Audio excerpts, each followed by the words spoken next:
Nesse vídeo, então, nós iremos tratar de alguns equívocos cometidos por alguns juristas e mesmo expositores de outras áreas afins sobre a teoria geral do direito. Então, primeiramente, falemos sobre as grandes áreas do conhecimento. Vamos lá, então, quais são as grandes áreas do conhecimento? As grandes áreas do conhecimento são cinco áreas. Primeira área, a arte. Segunda área, a política. Terceira área, a ciência. Quarta área, a filosofia. E quinta, a religião. Ou a gente pode fazer a religião, a filosofia, a ciência, a política e a arte. São as 5 grandes áreas. Então, todo conhecimento do mundo deve estar dentro de uma dessas áreas do conhecimento.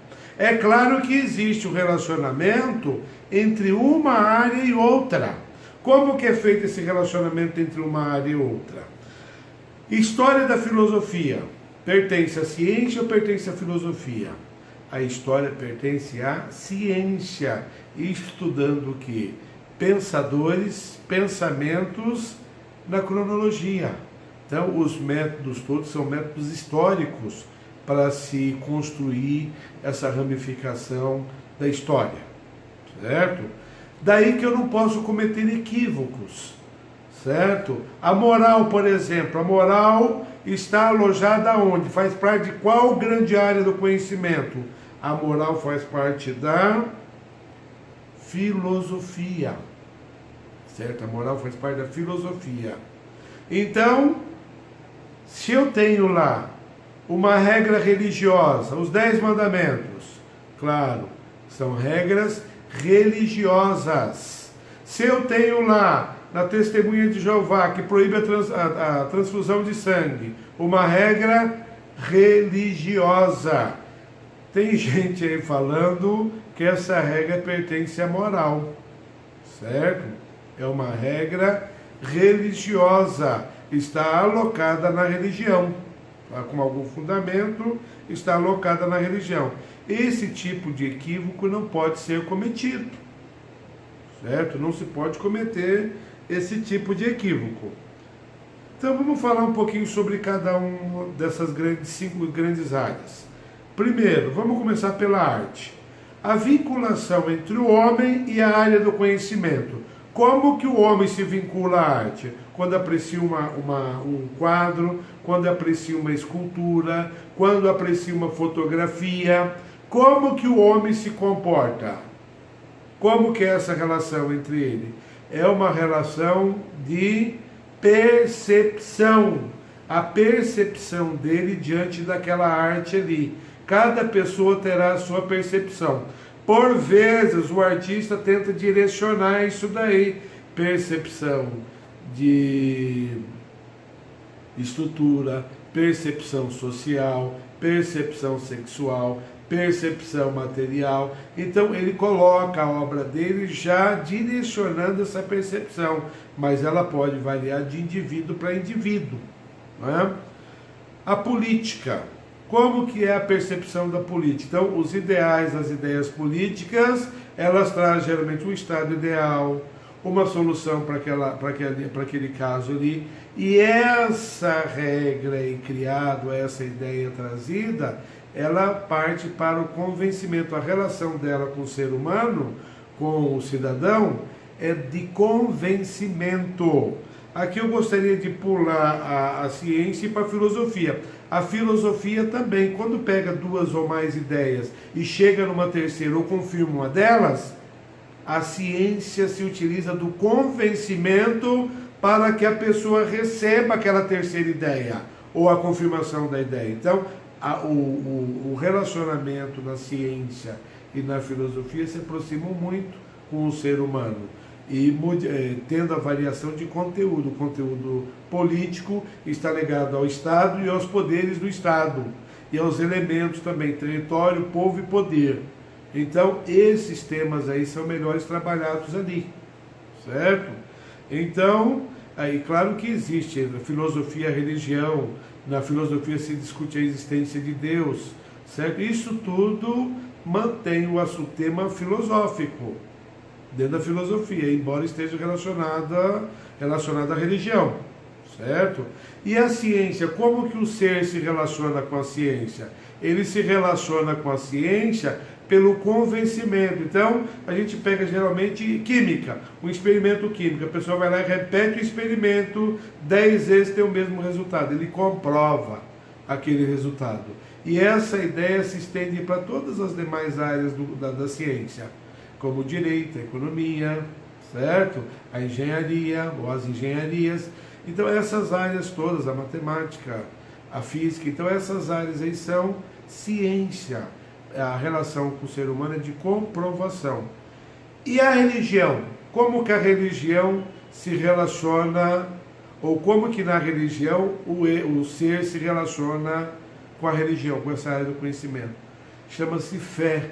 O relacionamento entre o ser humano e a religião é pela fé, ou a vinculação é feita pela fé. Certo? Então eu não poderei confundir uma área com outra. E falando um pouquinho do direito, o direito tem um pouquinho de arte, um pouco de política, um pouco de ciência, um pouco de filosofia, um pouco de religião, não. O direito pertence à ciência e não deixa de se relacionar com a arte, com a política, com a filosofia e com a religião. Certo? Então é interessante corrigir esse primeiro equívoco aqui. O outro equívoco está relacionado às teorias do direito e da moral, certo? A teoria do direito e da moral. Mas antes de avançar para lá, eu não sei se eu já disse aqui, mas vou repetir. Então, voltando lá para os grandes ramos do conhecimento, a moral pertence à filosofia. Então, as regras da moral pertencem à filosofia. Quando eu tenho regras de qualquer outra ramificação se relacionando com a moral não deixa o campo da filosofia e vai migrar para a ciência ou vai migrar para a religião. Certo? Então eu não posso pensar nisso daí. Então quando eu tiver uma regra religiosa, essa regra é religiosa. Ela não vai se transformar em regra da moral, por conta de não sei do que, né? A pessoa que acaba expondo dessa forma não tem explicação, porque na verdade é uma aberração, não é?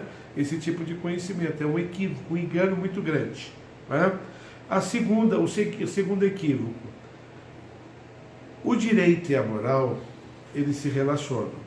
E existem 6 teorias a respeito, 7 teorias a respeito da relação entre o direito e a moral. A primeira teoria fala em indiferença, teoria da indiferença. Ou seja, o direito e a moral existiam as regras, ninguém se preocupava com isso, eram os primórdios, então não tem como separar, chamada teoria da indiferença. Não sei se o homem tinha grau de cognição para exercitar essa diferença. A segunda teoria do moralismo jurídico, criado por Victor Cartran. Então esse Victor aí, que ele fez? Ele pegou a totalidade das regras jurídicas naturais e fez a sua referência social e disse que as regras estão ali misturadas, certo? Identifique-se conteúdo jurídico e moral num contexto só, num círculo só. Né? E depois, na terceira teoria, a teoria de Jeremy Bentham, ou Jeremias Bentham, a teoria dos círculos concêntricos, ou seja, a moral teria mais regras e dentro dessas regras haveria um círculo menor e nesse círculo menor eu teria o direito, certo? Essa regra é do Jeremias, essa teoria do Jeremias Bentham, certo? Que é o direito estaria contido nas regras morais. Vejam bem, teve gente em vídeos que atribuíram essa teoria aí a Miguel Reale. Miguel Reale não criou nenhuma teoria nesse relacionamento entre o direito e a moral. Então há um equívoco muito grande aí, e imperdoável esse equívoco, esse erro, certo? E nós temos então a quarta teoria, a teoria da comunicabilidade ou do círculo secante. Esses 2 círculos se relacionando, não é? Um círculo grande e outro círculo, e eles têm uma área em comum.